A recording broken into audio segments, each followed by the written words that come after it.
Bug It, un jeu de chez Geco qui m'a été offert par l'éditeur. Un jeu de 6 à 99 ans pour 3 à 5 joueurs. Avec donc une version plutôt 1 contre 1 pour 3 à 5 joueurs et en équipe pour 4 joueurs. On est sur un jeu donc de dessin. Le but du jeu, ça va être de deviner le plus rapidement possible ce que dessine soit le coéquipier à 4 joueurs, soit donc le dessinateur à 3 à 5 joueurs. Donc comment ça se déroule?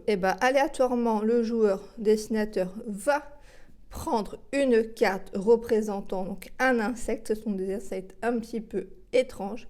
Il va devoir le dessiner donc sur sa feuille. Et donc le coéquipier ou sinon donc les autres joueurs, selon le nombre de joueurs avec lesquels on est, doit deviner rapidement parmi la sélection d'insectes quel est celui qui est représenté. Donc à 3 joueurs par exemple, dès qu'un joueur a trouvé, il récupère la carte. Et le but du jeu, c'est d'en avoir le plus de cartes possible à la fin de X tours. En équipe, ça va être la première équipe qui a récupéré 10 cartes. Donc, ce que j'aime bien dans ce jeu, c'est le côté un peu ludique. Ça change un petit peu des autres jeux. Là, on est sur une version de dessin. Ça permet de développer le sens de l'observation. Et puis, il y a beaucoup d'insectes. Je ne vous les ai pas tous sortis. Il y en a quand même pas mal. Vous pouvez voir également le petit tas de cartes. Donc, il y a beaucoup de possibilités dans ce jeu. Pour les plus jeunes, ce qu'on peut faire, c'est...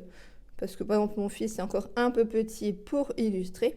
Donc c'est moi qui fais le dessin, je choisis quelques insectes et s'il doit reconnaître parmi les insectes proposés celui que je dessine. Donc ça marche très très bien aussi pour les moins de 6 ans.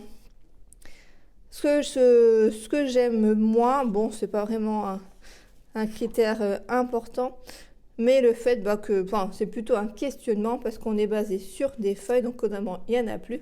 Après, est-ce mieux des feuilles ou un crayon ou est-ce mieux une petite tablette où on illustre en sachant que la tablette, quand on l'efface, c'est pas toujours top non plus. Et puis, à force, le feutre commence à être un peu gros. Et là, je me dis que avec les détails, finalement, c'est peut-être mieux d'avoir un crayon à papier.